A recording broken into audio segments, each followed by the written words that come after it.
guys, I am reached Ujjain after 2 or 3 hours और अब सीहोर से आ गए हैं हम उज्जैन। तो अब चलते हैं आगे, कुछ खाना पीना वाना खा के उसके बाद चलेंगे। So guys, we are reached at Mahakal मंदिर। अभी ये कुछ इस तरीके का एंट्रेंस है, पूरा कवर्ड किया हुआ है, जो मैं आप लोगों को दिखा देती हूँ। अगर आप लोग वाया ट्रेन आ रहे हो तो आप इजीली 10 रुपीज़ पर पर्सन के हिसाब से ऑटो लेकर आ सकते हो। अदरवाइज़ अगर आप अकेले हो तो आप पैदल भी इजीली आ सकते हो, क्योंकि काफ़ी करीब है स्टेशन से, ऐसा कोई इशू नहीं आएगा। और मतलब अभी अंदर मैं गई नहीं हूँ तो मैं भी देख के बताती हूँ कैसा है। तो गाइस, मेरा रूम दिस कुछ ऐसी गंदी मंदी से आदत हो गई है यार। अब चेंज करेंगे फिर जाएंगे अंदर मंदिर में। लेकिन अब हम लोग जा रहे हैं मंदिर चेंज वेंज करके। थोड़ा ट्रेडिशनल में आ गई हूँ मैं अभी। अब उसके बाद चलते हैं। उज्जैन का श्री महाकालेश्वर मंदिर 12 ज्योतिर्लिंगों में से एक है। यह पुराणों में वर्णित मंदिरों में से एक मंदिर है। उज्जैन में महाकाल को यहाँ का प्रमुख देवता माना जाता है और इनकी पूजा की जाती है। माना जाता है कि भगवान शिव यहाँ पर अपने सभी स्वरूपों के साथ विराजमान है और यहाँ पर कुल शासन महाकाल का ही है। मंदिर की विशेषता यह है कि जो इस मंदिर में शिवलिंग विराजमान है वो दक्षिणामुखी है, जो इस मंदिर की विशेषता बढ़ाता है। यह एक अनूठी विशेषता है कि तांत्रिक परंपरा द्वारा यह 12 ज्योतिर्लिंगों में केवल महाकालेश्वर मंदिर में ही पाया जाता है। महाकाल मंदिर के ऊपर गर्भगृह में ओंकारेश्वर शिव की मूर्ति प्रतिष्ठित है। गर्भगृह के उत्तर, पश्चिम और पूर्व में गणेश, पार्वती और कार्तिकेय के चित्र स्थापित हैं। मंदिर के अंदर किसी भी प्रकार का बैग, मोबाइल फ़ोन या अन्य टेक्निकल चीज़ें ले जाना मना है। मोबाइल फ़ोन जैसी अन्य टेक्निकल चीज़ों को सिक्योर रखने के लिए वहाँ पर लॉकर सुविधाएं उपलब्ध हैं, जिसमें आप अपने फ़ोन या अन्य टेक्निकल चीज़ों को सुरक्षित रख सकते हैं और बेफिक्र होकर महाकाल के दर्शन कर सकते हैं। यहाँ पर 5 पहर में आरती होती है, लेकिन भस्म आरती केवल सुबह 3:30 से 4 बजे के बीच होती है। मंदिर से बाहर आने का द्वार है। कालेश्वर मंदिर में भोजन सुविधाएं भी उपलब्ध है। जब आप मंदिर परिसर से बाहर आते हैं तो बाहर आने वाले द्वार के पास ही आपको जन काउंटर से इस प्रकार की एक स्लिप लेनी होती है और कुछ दूर चलने के बाद ही आप भोजन गृह में जाकर अपचन कर सकते हैं। तो guys, we just have our dinner और अब है आरती का टाइम। शाम की आरती का 7:30 बजे आरती शुरू हुई और भस्म आरती का समय है सुबह 4 बजे। तो सुबह मैं आपको भस्म आरती वैसे तो अलाउड है नहीं यार गाइस, मैं क्यों झूठ बोलूँ। फ़ोन अगर बाहर से अगर LCD रिकॉर्डिंग दिखाना अप्रूवल हुआ तो फिर मैं आप लोगों को दिखा दूँगी, जैसा भी होगा। अभी फ़िलहाल हम जा रहे हैं शाम की आरती देखने। मंदिर में किसी भी प्रकार की रिकॉर्डिंग करना मना है और LCD रिकॉर्डिंग्स में कुछ भी दिखाई नहीं देता है। आपको महाकाल के दर्शन करने उज्जैन आना ही होगा। कुछ ऐसा है नाइट का सीन यहाँ पर, और ज़्यादा डेकोरेटेड।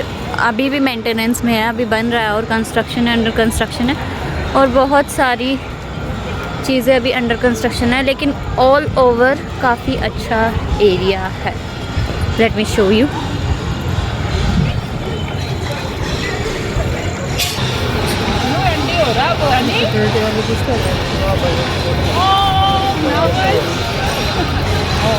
मंदिर के बाहर भी काल के जीवन में हुई कथाओं का वर्णन है, जैसे कि सप्तऋषियों का वर्णन है।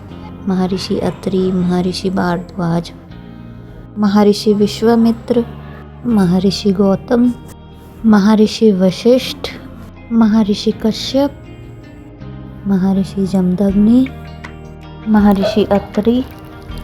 मंदिर के बाहर भी कई मनोरंजक दृश्य आपको देखने को मिलेंगे। रात्रि के समय ये दृश्य और भी अच्छे लगते हैं। मध्य प्रदेश में यह एक महत्वपूर्ण तीर्थ स्थल माना जाता है। मंदिर के बाहर महादेव से जुड़ी जितनी भी कथाएं भारत में या देश भर में प्रचलित है, उन सब का विवरण आपको मूर्तियों के रूप में और लिखित रूप में बाहर मंदिर के बाहर मिलता है। आप उन दृश्यों को पूर्ण रूप से एंजॉय कर सकते हैं। मंदिर में ना जा पाने वाले लोग जो किसी भी प्रकार के कारण की वजह से मंदिर में नहीं जा सकते, उन लोगों के लिए मंदिर के बाहर ही कुछ कुछ दूरी पर दर्शन दुर्लभ केंद्र बनाए गए हैं, जो कि दर्शन कर सकते हैं अंदर के ज्योतिर्लिंग का मंदिर के बाहर से ही।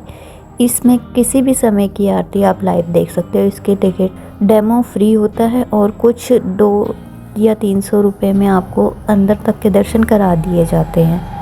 महाकालेश्वर मंदिर कई हिस्सों में विभाजित मंदिर है, जहां अलग अलग देवी देवताओं की पूजा की जाती है। मेन मुख्य मंदिर है जो वो है महाकालेश्वर ज्योतिर्लिंग। उसके बाद ओमकारेश्वर मंदिर को मुख्य माना जाता है। उसके अलावा काली माता का मंदिर, हनुमान जी का मंदिर, कृष्णा जी का मंदिर अलग अलग हिस्सों में विभाजित है, जो पूरे एरिया के अलग अलग हिस्सों में आपको देखने को मिलेंगे और सभी के दर्शन आप कर सकते हो। लेकिन किसी भी मंदिर के सामने रिकॉर्डिंग उपलब्ध नहीं है। मंदिर परिसर के अलावा अगर आपको मेमोरी के लिए फ़ोटोग्राफ वगैरह क्लिक करनी है तो उसके लिए फ़ोटोग्राफर्स अवेलेबल होते हैं मंदिर प्रेमिसेस के अंदर ही। मंदिर में आने के बाद अगर आप किसी भी कारण से जल्दी दर्शन करना चाहते हैं तो आप मंदिर के बाहर से ही 250 रुपीज़ की स्लिप लेकर मेन रूट से अंदर आ सकते हैं, किंतु दर्शन करने के लिए दर्शन दूर से ही होंगे। बिल्कुल शिवलिंग ज्योतिर्लिंग के पास आप लोगों को जाने नहीं दिया जाता। मंदिर के अंदर या मंदिर के एरिया के बाहर किसी भी प्रकार की खाने पीने का कोई स्टॉल वगैरह उपलब्ध नहीं है। तो अगर आप लोग कुछ भी खाना पीना लेकर जाते हैं तो ना लेकर जाएं, क्योंकि मंदिर के अंदर कुछ भी खाने पीने की चीज़ ले जाना मना है। कल मंदिर में 5 समय की आरती होती है, जो कुछ इस प्रकार होती है। सुबह 3:30 से 4:30 बजे भस्म आरती जो मुख्य होती है। बाद दूसरी आरती होती है भोग आरती, जो सुबह 8 बजे से 10 बजे तक की जाती है। इसके बाद तीसरी आरती होती है शाम 4 बजे से 6 बजे तक, जो होती है पूजन आरती। उसके बाद चौथी आरती होती है शाम 7 बजे से 8 बजे तक, जो होती है संध्या आरती। उसके बाद रात को 10:30 बजे से 11 बजे तक होती है आखिरी आरती, जो कि होती है शयन आरती। इस प्रकार से मंदिर की पूरी आरती की दिनचर्या रहती है। इसके अलावा बाहर अगर आएँ तो अन्य छोटे छोटे मंदिर आपको देखने को मिलेंगे। उसके अलावा उज्जैन में कई और मंदिर प्रसिद्ध हैं, जिनको मैं नेक्स्ट पार्ट में डिस्क्राइब करूँगी। आप वीडियो को देखते रहिए और सब्सक्राइब कर लीजिए चैनल को फॉर नेक्स्ट ब्लॉग। शालू, क्या रिस्पॉन्स है? मस्त अभी तक।